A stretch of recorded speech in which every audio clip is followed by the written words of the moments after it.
এই তরুণীটি এই রুমে বসেই তার জীবনসঙ্গী খুঁজছেন। যত খুশি তত ছেলের সঙ্গে তিনি মেলামেশা করতে পারবেন। যখন তিনি কোনো ছেলের প্রতি একেবারেই স্যাটিসফাইড হবেন তখনই তিনি তাকে বিয়ে করে ফেলবেন। তিনি বললেন এখন পর্যন্ত তিনি 7 থেকে 8 জন ছেলের সঙ্গে মেলামেশা করেছেন বা এখানে অবস্থান করেছেন, থেকেছেন, রাত্রি যাপন করেছেন। বন্ধুরা, এতক্ষণ পর্যন্ত ভিডিওতে যা দেখলেন তা একটা সিনেমা অথবা নাটকের কোনো দৃশ্য নয়, বরং বাস্তব ঘটনা। দেশটি আর কোথাও নয়, বরং দেশটি থাইল্যান্ডের পাশে একটি দেশ যার নাম কম্বোডিয়া। এই দেশে এখনো কিছু উপজাতি গোষ্ঠী রয়েছে যেখানে মেয়েদের বয়স 12 পার হয়ে গেলে সেই মেয়েদের জন্য আলাদা একটি ঘর তৈরি করা হয়।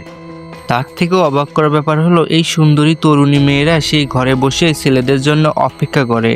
আশ্চর্যজনক হলেও সত্যি, আশেপাশে প্রতিবেশী ছেলেরা ইচ্ছা মতো যতক্ষণ ইচ্ছা এই মেয়েটির সাথে সময় কাটাতে পারবে এবং শেষ পর্যন্ত যেই ছেলেটিকে যুবতী মেয়ের পছন্দ হবে তাকেই বিয়ে করবে। এই উপজাতির মধ্যে এমনও মেয়ে রয়েছে যাদের সাথে 100-এর উপরে ছেলে সময় কাটিয়েছে। আসলে এটাই এদের ঐতিহ্য, এটাই এদের শত শত বছরের বংশ পরম্পরায় চলে আসছে।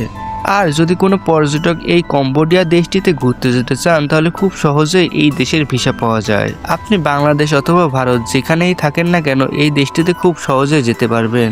আর আপনি যদি এই দেশটিতে ঘুরতে যেতে চান তাহলে এখানকার আদিবাসী মেয়েদের সাথে আপনি যত ইচ্ছা ঘনিষ্ঠ সময় কাটাতে পারবেন। আপনাকে কোনো টাকা পয়সাও কিছুই দিতে হবে না। তবে একটি শর্ত মানতেই হবে, তা হচ্ছে যদি কোনো মেয়ে আপনাকে পছন্দ করে ফেলে তাহলে তাকে আপনার বিয়ে করতে হবে। তবে আপনার ভয় পাওয়ার কোনো কারণ নেই, কারণ আপনার মতো শত শত মানুষ, শত শত ছেলেরা এই মেয়েদের সাথে ঘনিষ্ঠ সময় কাটায়। আর এই কারণে এই মেয়েরাও খুব সহজে কাউকে বিয়ে করে না। এরাও এটাই চায় যে ছেলেরা আসুক এবং তাদেরকে সময় দিই। এবার আপনি হয়তো ভাবতে পারেন এদের বাপ মা কিংবা গার্ডিয়ান কিছু বলে না, তবে আপনাকে জানিয়ে রাখি এদের বাপ মারাও বিয়ে করেছে ঠিক এভাবেই। আপনার, আমার অথবা আমাদের দেশের মানুষের কাছে এই সমস্ত ঘটনা অস্বাভাবিক মনে হলেও কম্বোডিয়া এমন একটি দেশ যেখানে সবকিছুই সম্ভব। আপনি জানলে আশ্চর্য হয়ে যাবেন এই দেশে এমন এমন ঘটনা ঘটে যা এক এক করে এই পুরো ভিডিওতে জানবেন।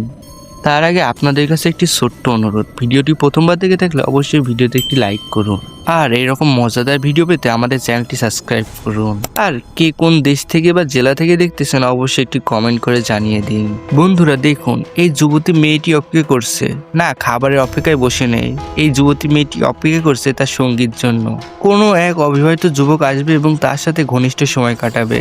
যদি মেয়েটির যুবকটি পছন্দ হয় তাহলে তারা বিয়ে করে ঘর সংসার করবে, আর যদি পছন্দ না হয় তাহলে তারা ঘনিষ্ঠ সময় কাটিয়ে আবার চলে যাবে। আর ঠিক এই কারণে এই দেশটিতে পর্যটকের সংখ্যা দিন দিন বেড়েই চলেছে। বাংলাদেশ, ভারত বা এশিয়ার অনেক দেশের মানুষেরা বিনা টাকায় এদের সাথে সম্পর্ক করার জন্য এবং মজা করার জন্য এই দেশটিতে ঘুরতে যায়। এই ভিডিওতে আপনাদেরকে জানাবো আপনারা কিভাবে এই দেশটিতে যেতে পারেন।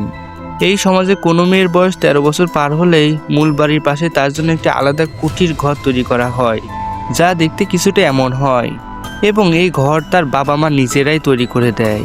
এই ঘরকে তারা ভালোবাসার খুঁটি বা লাভ হাউস বলে থাকে।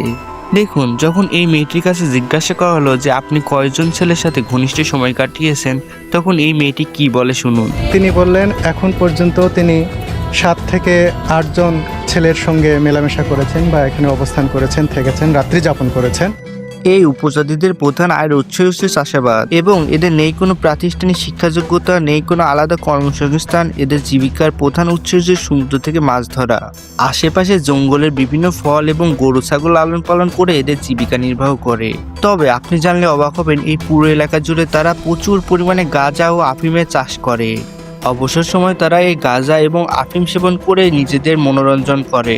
আমাদের দেশে গাঁজা খাওয়া অপরাধ হলেও কম্বোডিয়ার এই প্রদেশটিতে নেশাদ্রব্য সম্পূর্ণ বৈধ। তবে অবাক করার মতো বিষয় হলো এই আদিবাসী মেয়েদেরকে তাদের নিজ পিতা অর্থাৎ জন্মদাতা পিতাও চাইলে বিয়ে করতে পারেন। এমন অনেক নজির রয়েছে যেখানে নিজের মেয়েকে নিজের বাবা বিয়ে করেছে। সবচেয়ে নিকৃষ্ট বিষয় হলো এখানে যদি কোনো আদিবাসী মারা যায় তবে তার মৃত লাশকে জঙ্গলে ফেলে দেওয়া হয়। এখানে নেই কোনো ধর্মীয় রীতিনীতি, না দেয়া হয় কবর, না পুড়িয়ে ফেলা হয়, বরং সরাসরি জঙ্গলে ফেলে দেয় এদের ঐতিহ্য। এরা খাবার হিসেবে যা খায় তা জানলে আপনার চোখ কপাল উঠে যাবে।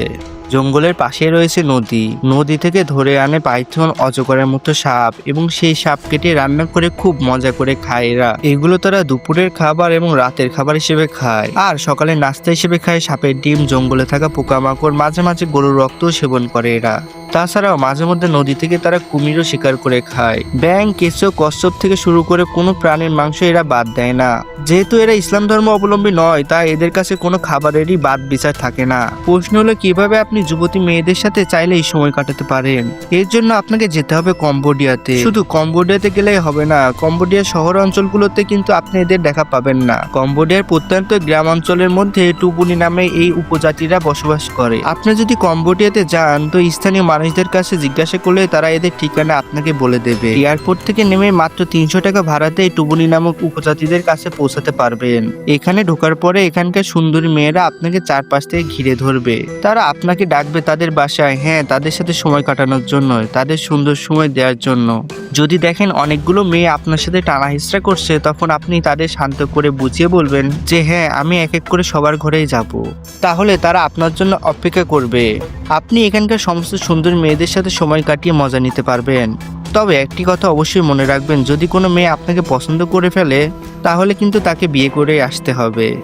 তাই এদের সাথে বেশি দরদ দেখাতে যাবেন না। তবে বন্ধুরা, আপনি কি এই দেশটিতে ঘুরতে যেতে চান এবং এদের সাথে সময় কাটাতে চান? সেটা কিন্তু অবশ্যই আমাদের কমেন্টে লিখে জানাবেন। পরবর্তী ভিডিওতে আপনি কোন দেশ বা জাতি সম্পর্কে জানতে চান অবশ্যই কমেন্ট করে লিখে জানাতে পারেন। ধন্যবাদ সবাইকে, দেখা হচ্ছে পরবর্তী ভিডিওতে।